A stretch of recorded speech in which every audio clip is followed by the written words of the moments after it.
The River Cup Cafe sat quietly beside the Mississippi, tucked off a slow road in Baton Rouge.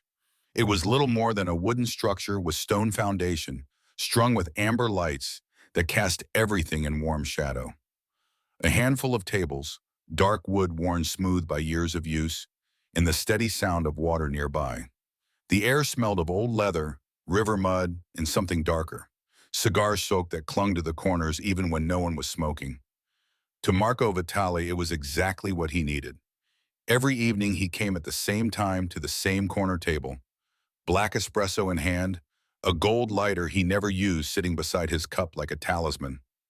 After years of New York, the kind of business you didn't explain to strangers, the kind of money that moved in briefcases rather than wire transfers, the quiet of this riverside town felt earned, hard-won. His former life had been a whirlwind of cash, handshakes that meant everything, and consequences that couldn't be reversed. He'd walked away before they walked him out. Now he wore dark button-downs instead of tailored suits, sleeves rolled to his elbows. Alongside his old associate Henry, he'd built something different. A small string of riverside cafes, places designed not for profit but for peace. Legitimate fronts that became real. Coffee, not favors. And this was supposed to be another quiet evening until Henry interrupted it. "Someone's coming," Henry said casually, wiping his hands on a towel behind the counter. His voice carried the weight of someone who'd seen too much to be surprised by anything. 5:30. Just sit." Marco looked up, his blue eyes sharp beneath dark brows. "I don't do this anymore." "That's why I didn't ask." Henry's expression was unreadable. Just wait, don't run." Marco stayed, out of respect, maybe curiosity. In the background, soft jazz played from an old speaker, the kind of music his father used to hum while counting money at the kitchen table. At exactly 5:30 she arrived. She stepped through the side gate barefoot, hair windblown and golden, falling from a loose ponytail. Her green sundress clung to her calves, streaked with drying mud. One hand held her sandals, the other pushed damp hair from her face.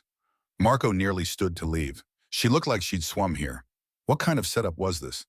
Then she looked up, and everything paused. Her hazel eyes locked with his, warm, steady, tired but bright. She smiled, not embarrassed or flustered, just open. "Hi," she said, brushing hair from her cheek. "Sorry for the entrance. I just pulled a kid out of the river. The mud's a bonus." Marco said nothing. Behind him, one of Henry's men shifted positions slightly near the doorway, watching. She dropped her sandals beside the chair and sat across from him like she belonged there.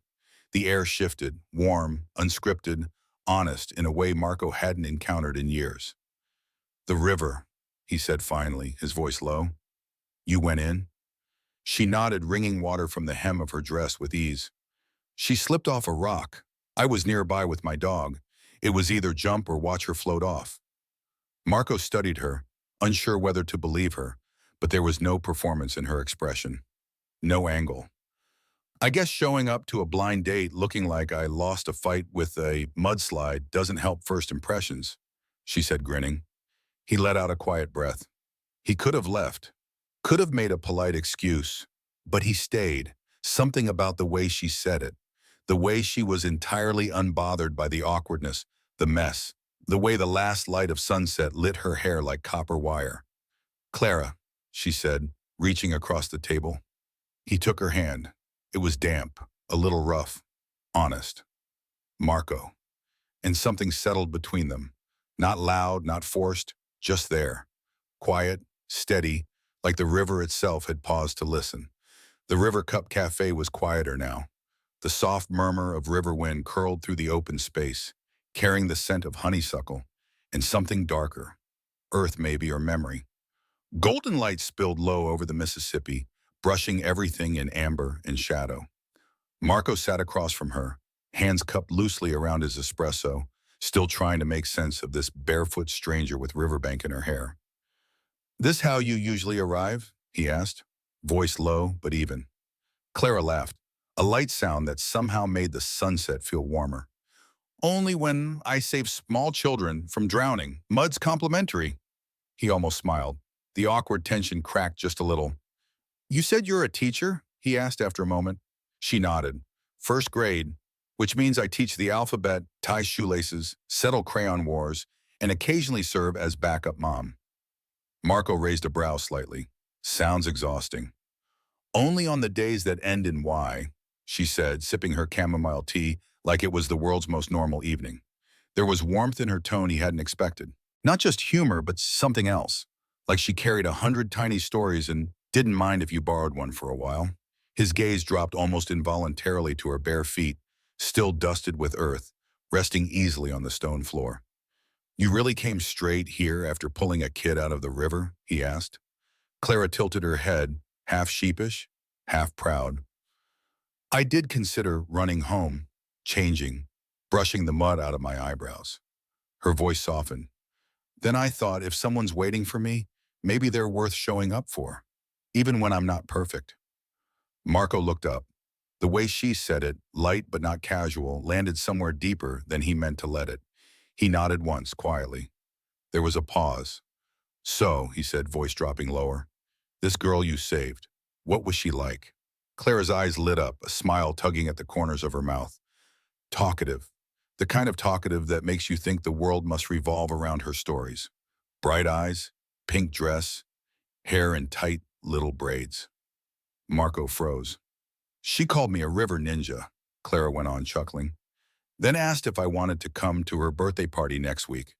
Told me there'd be balloons and cupcakes, and that I could bring my own juice if I didn't like apple. His heartbeat stuttered. Wait, he said suddenly, voice more serious. He reached into his wallet, pulled out a small photo, and slid it across the table. Was she wearing something like this? Clara leaned forward. Her fingers hovered for just a second before she picked it up. Yes, she whispered. That's her. That's the girl. She looked up, confused. How do you have her photo? Marco stared at her, stunned. She's my niece, Ellie. She's staying with someone while her parents are overseas. I didn't even know she was near the river today. Clara blinked, still holding the photo gently like it might dissolve. I had no idea. Neither of them spoke for a moment. The river kept moving. A duck flapped noisily near the reeds. Clara set the photo down carefully. Marco watched her hands. The silence wasn't awkward. It was heavy in a meaningful way, like something had shifted, not just in the conversation, but in the air itself. Clara glanced out at the river. Marco followed her gaze. Neither of them smiled, but their eyes had changed, warmer, deeper, more open. The first espresso sat forgotten between them, growing cold as the light faded. And just like that, the story stopped being about mud and started being about something else entirely. The moment Clara confirmed the girl in the photo was Ellie, something changed in Marco's expression. A flicker of realization, followed almost instantly by tension. He stood up, the movement controlled but sudden. Just a second, he said, already pulling his phone from his pocket. Clara watched as he turned away, shoulders tense, pacing to the edge of the patio that overlooked the river. He dialed, his jaw set. Come on, he muttered under his breath. Finally, the voice of Mark answered, the man who was watching Ellie for the week while her parents were away. Where's Ellie? Marco's voice was tight, controlled. She okay? There was a pause on the other end. Clara sat frozen, her fingers curling around her tea glass. She's fine, Mark replied calmly. Wet, but totally fine. She fell down by the riverbank this afternoon. Gave us a scare, but she was pulled out right away by a woman. Blonde, muddy, like a superhero in yoga pants. Marco let out a breath he didn't know he'd been holding. His hand tightened around the phone. You're sure she's not hurt? She's already eaten 2 granola bars and told the story 6 times, Mark said with a chuckle. Your niece is indestructible. Honestly, she keeps talking about the woman who saved her. I think she's in love. Marco let out a quiet laugh, relief crashing through him. He ended the call and returned to the table, sitting back down across from Clara. Slower this time. The sharpness in his eyes had softened into something far more vulnerable.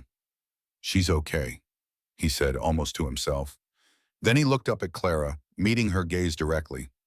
She's really okay because of you. Clara gave a small smile, uncertain what to say. She wasn't used to being looked at like that, like she was something essential. Thank you, Marco said. His voice dropped lower, steadier.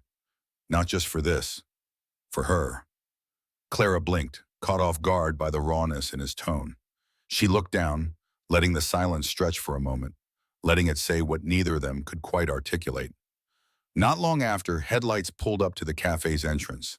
A familiar silver SUV came to a stop just beyond the patio. "That's them," Marco murmured, standing. The passenger door flew open, and a little girl in a ruffled pink dress jumped down, clutching a well-loved stuffed bear. Her braid bounced as she ran, and the second she saw Marco, she let out a squeal. "Uncle Marco!" Marco knelt, arms open. Ellie crashed into him, hugging him fiercely. Clara stood slowly, brushing her skirt. Then Ellie turned, and her eyes went wide. "You!" she shouted, pointing with utter joy. "You're the river ninja." Clara laughed, crouching to meet her eyelid. "I don't know about ninja, but yes, that was me. Are you okay?" Ellie nodded vigorously, then grew serious. "Did you fall too? 'Cause your dress is super muddy." Clara tapped Ellie's nose gently. "It's part of the superhero costume." Ellie giggled. Marco stood behind her, watching the interaction unfold with a strange fullness in his chest. He had spent years in rooms where power was currency, where loyalty was bought and silence was survival. And yet he couldn't recall the last time his world had felt this complete. Clara rose to her feet, brushing a loose strand of hair behind her ear.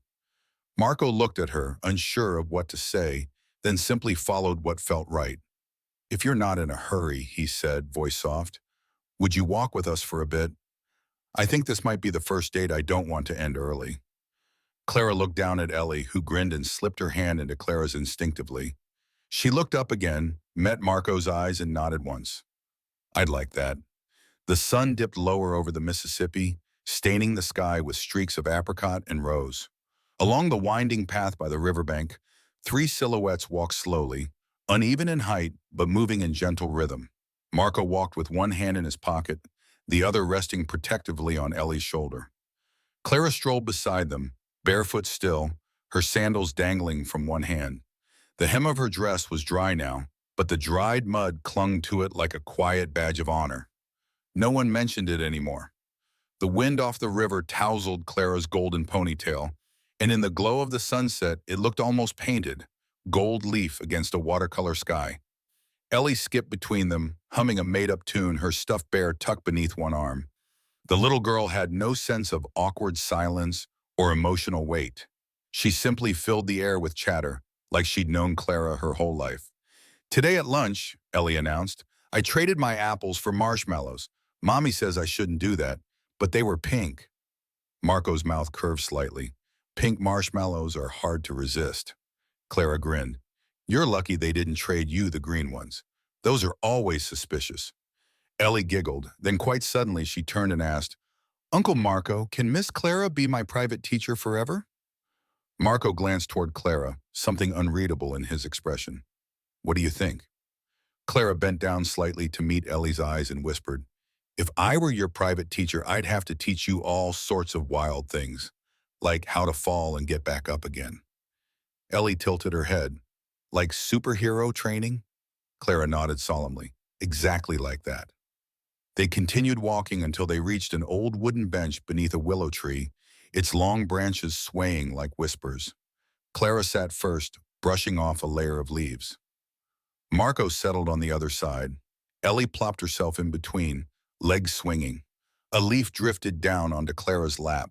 She picked it up, studying its veins, then began folding it carefully. When she was done, she held out a little heart-shaped leaf, creased with care. "Here," she said, handing it to Ellie. "Whoever keeps this leaf safe until the end of our walk gets to make a wish." Ellie's eyes sparkled. "A real wish?" "A real one," Clara confirmed, tapping her nose.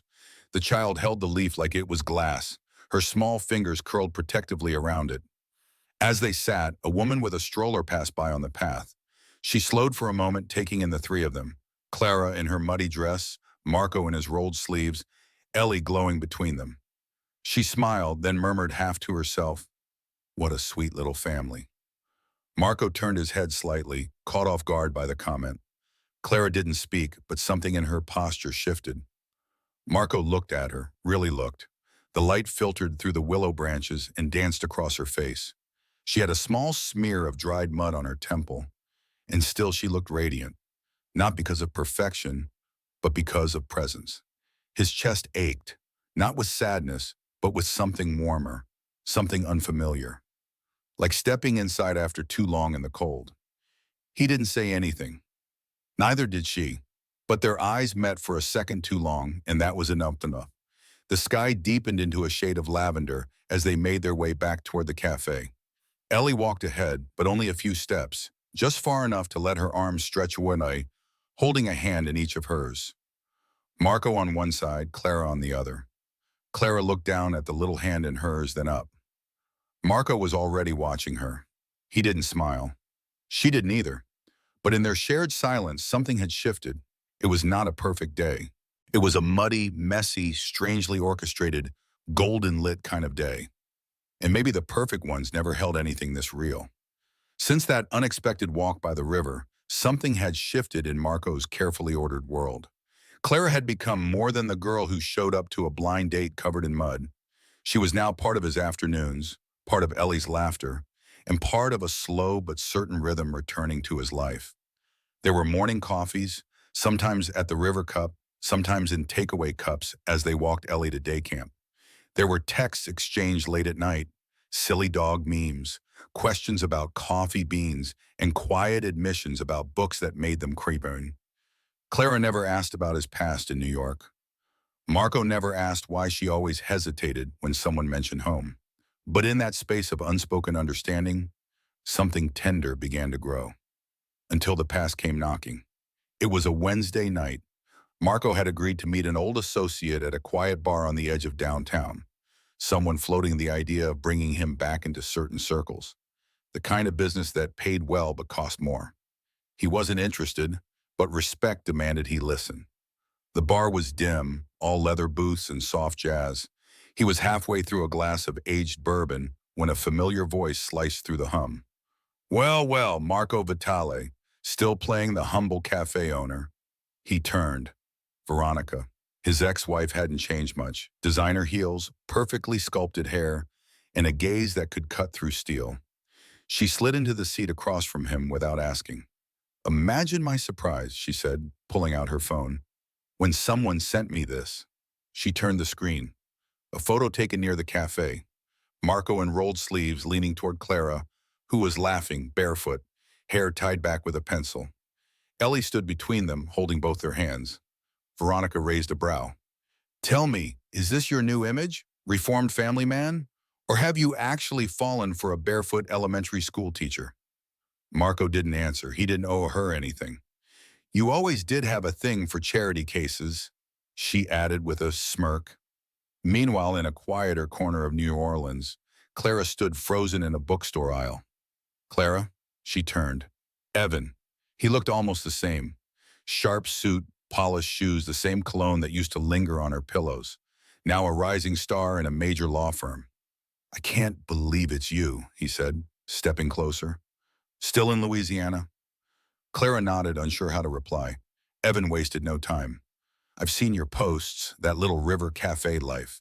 It's sweet. He scoffed lightly. But come on, Clara. You were meant for more. She stiffened. I mean, you were always brilliant, always soft-hearted, sure, but never small. And now I hear you're seeing someone. He paused. A guy who used to run things in New York, lost everything, and brews coffee now. He shook his head. Clara, you deserve someone who can give you more than second chances and sunset dates. His words hit a nerve she didn't want to admit existed. Clara walked out of the bookstore 15 minutes later, heart heavier than when she'd walked in. That night, there was no text from Marco. She didn't send one either. In the days that followed, the air between them thinned, still kind, still warm, but not as easy, not as open. They didn't speak of exes. They didn't talk about ambition or failure. But in the silences, something crept in. Quiet fears, whispered doubts. Marco caught himself second-guessing before texting her. Clara hesitated before laughing too freely. It wasn't distance in miles. It was the kind that builds when you wonder if you're truly seen or just temporarily understood. One evening, they stood together at the back of the cafe, watching Ellie show off a silly dance move with wild abandon. Clara smiled faintly. She's going to break hearts someday. Marco nodded but didn't speak. Clara looked up at him, waiting. But Marco only sipped his espresso, eyes unreadable. And that was when Clara knew something from the past had returned. Not a person, not a mistake, but the quiet fear that maybe, just maybe, this wasn't meant to last. Not because they didn't care, but because they cared too much and didn't know how to say it. The days that followed moved slowly, like the river after rain. Marco sat alone one evening in the back office of the River Cup Cafe. The glow of a single desk lamp cast long shadows across papers he hadn't touched. In front of him was a letter, an offer to return to New York. Not the old business, but something adjacent. Consulting work for people who valued his experience. The kind of work that paid in cash and asked few questions. But the note scribbled at the bottom of the final page made his hand still. We trust you'll maintain a clean profile. No controversies, no reputational risks. It wasn't subtle. He reread the words, then stared out the window at the soft ripple of the Mississippi. Somewhere out there, Clara might have been walking home from school, or sitting with Ellie, helping her glue paper leaves onto a drawing. He wondered what she would say if she saw that sentence. He wondered if she'd already guessed. Across town, Clara stood frozen in the kitchen of her small apartment, holding a letter she'd just opened. It bore the seal of a university in Vermont. Accepted. A full-year fellowship in children's graphic storytelling. Everything she'd dreamed about in college. A rare opportunity. Tuition covered, studio space provided, a mentor whose books she'd once hidden in the back of her classroom for rainy days. Her fingers trembled. But the deadline for enrollment was 10 days away. And Ellie, sweet bright Ellie, had just drawn her first ever real comic strip. It was a stick figure adventure featuring herself, Clara, and a dragon made of books. She'd shown it proudly after dinner the night before, saying, "Maybe you and me can make one together." Clara swallowed hard. How could she vanish just when the little girl had started seeing her as something permanent? That Friday, rain fell steadily, soft and endless, soaking the sidewalks and turning the cafe's stone patio into a mirror of the sky. Clara came anyway. She wore her favorite sweater, the sleeves pushed up to her elbows, hair tucked beneath a hood. The world smelled of wet leaves and brewing coffee. But Marco was not there. Instead, one of the young baristas spotted her at the entrance and approached with a small envelope. Marco said, "If you came, I should give you this." Clara's heart skipped. She took the envelope, hands damp from rain. Inside was a single folded drawing, clearly in Ellie's cheerful handwriting. Crayon colors spilled across the paper. The picture showed Ellie between Clara and Marco, each of them holding one of her hands. Behind the sketch, in Marco's handwriting, were just a few lines. If you care about someone enough, you don't ask them to choose. You learn to wait until they're ready to reach for you again. Clara read it once, then again. She sat down at the corner table where they'd once shared a quiet conversation about mud and rivers and second chances. Outside, thunder rumbled gently. People came and went, shaking off umbrellas and raincoats, ordering hot drinks to warm their palms. Clara stayed. Minutes passed, maybe hours. She didn't count. At some point, the barista brought her tea without asking. She nodded a thank you, voice caught somewhere in her throat. She traced the lines of Ellie's drawing with one finger, her lips pressed tightly together. This wasn't heartbreak, not really. It was something softer.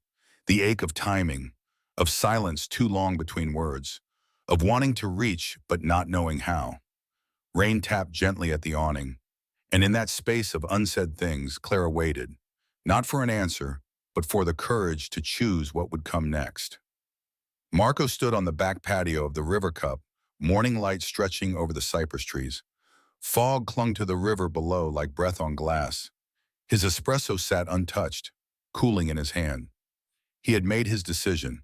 The offer from New York remained unopened on his desk. Good money. Connections. A return to the life he once knew. But none of it tempted him. Not after these past few weeks. Not after Clara. "I traded everything once," he'd told Henry over drinks. "Cost me too much. I won't pay it again." Later that morning, Marco walked to Clara's apartment.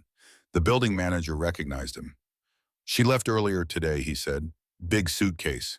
Told me to give you this. A cream envelope, smudged faintly with charcoal. No name on the front. Marco opened it by the stairwell, river breeze curling at its corners. Inside, her handwriting. Marco, I'm not leaving because I'm hurt. I'm leaving because I need to be someone who can stand without being held. I want to know who I am outside of falling in love. If you're still by the river when the leaves turn, I promise I'll come back with my first book and something worth offering. Clara. He exhaled slowly, folded the letter, tucked it into his jacket, and walked away. 3 months passed. Summer gave way to the hush of early fall. The mornings cooled, leaves turned gold. The river quieted. Marco found a rhythm. He walked Ellie to and from art camp. They brewed out tea in the afternoons. He taught her to steep, not rush. She repeated his advice like scripture, tongue poking from the corner of her mouth. Each evening he sat by the river with a cup, watching the sky shift colors like water running off a brush. He didn't chase. He didn't forget. On his fridge, Ellie's drawing remained, the three of them, hand in hand. Now and then, between spoonfuls of cereal, she'd ask, "You think Miss Clara's drawing her book?" Marco would nod. "I hope so." Then one quiet Monday in October, a package arrived at the River Cup Cafe. No return address, just plain brown paper sealed with wax in the shape of a falling leaf. Inside, details, always inside. A manuscript. The Muddy Dress Girl and the Boy by the River by Clara B. He sat down on the patio where they first met. His heart beat slowly but loud. The pages smelled like pencil, ink, and late nights. The illustrations were warm, simple, full of feeling. Each scene held pieces of the story they'd lived, drawn by someone who had learned to leave and still return. On the last page, a sketch of three figures walking toward the riverbank. Beneath it, in Clara's handwriting, some journeys begin not when you arrive, but when you decide to come back. Marco ran his finger over the words. Then he looked toward the willow by the water and waited. Marco buttoned the cuffs of his dark shirt slowly, smoothing the fabric before tucking it neatly into his slacks. It was the same shirt he'd worn the first time he sat at the River Cup Cafe, waiting for a date he'd nearly walked out on, until a barefoot woman in a muddy dress smiled at him like the world had never broken her. Ellie skipped beside him as they walked along the familiar river path, the golden light of sunset casting long shadows. She wore her usual pink dress and carried her favorite stuffed rabbit clutched tightly to her chest. She glanced up at Marco with wide eyes. "Do you think she'll really come back?" Marco didn't answer right away. His throat was tight. Instead, he offered her a soft look and squeezed her hand gently. "Let's just wait." They arrived at the Toim, now closed for the evening, its patio chairs stacked, the river breeze rustling through the trees. The willow tree nearby swayed lazily, its branches dancing like ribbons. And then she appeared. Clara stepped out from behind the willow, her golden hair tied back loosely, a soft smile on her lips. She wore a pale blue sundress, and in her hands she held a small wooden box. Ellie gasped and let go of Marco's hand, running toward her. "Miss Clara!" Clara knelt just in time to catch the little girl in her arms, laughing as Ellie wrapped her in a hug. Marco stood still for a moment, unable to speak, his eyes locked with Clara's as she rose. And for a heartbeat, it was just the two of them. No time, no expectations. Only that same quiet recognition that had begun the moment he first saw her eyes. "You still have the heart-shaped leaf?" he asked softly. Clara smiled. She opened the wooden box. Inside, between two delicate sheets of sketch paper, was the dried, golden brown leaf, carefully pressed, its shape still perfect. "And this," she said, reaching in again, "is the wish I made." She unfolded a small drawing. Three figures walking along the riverbank. A man, a woman, and a little girl in a pink dress, all holding hands. Below the illustration, in Clara's neat handwriting, were the words, "I wish we don't miss each other."